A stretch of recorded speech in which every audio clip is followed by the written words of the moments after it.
Inchieste sugli anziani morti nelle case di riposo, la finanza negli uffici della Regione Lombardia, Fontana, massima collaborazione. Ricoveri in calo anche in terapia intensiva, al via la mappa dell'immunità, verifiche su 150.000 persone divise per fasce di età. Pagati oggi i primi bonus a lavoratori autonomi e famiglie, un sostegno per contrastare gli effetti economici del coronavirus. Conte sul meccanismo salva stati, no a discussioni astratte che dividono il paese, vedremo alla fine se conviene all'Italia. Stati Uniti, Trump blocca i finanziamenti all'OMS, ha fatto il gioco di Pechino e ha fallito, il mondo insorge, ingiustificabile.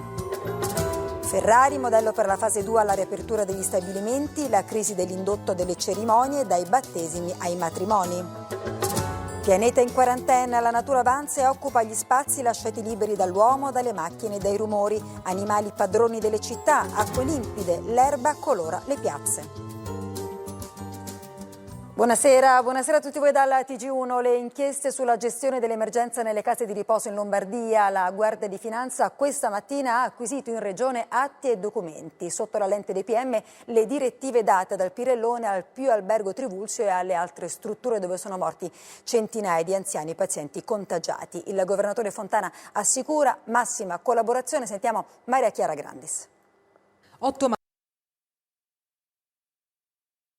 marzo è con questa delibera che la Regione Lombardia consente a strutture extra-ospedaliere come le residenze per anziani di assistere pazienti Covid dimessi per alleggerire così gli ospedali in piena emergenza. È uno dei documenti su cui si concentra l'attenzione degli investigatori.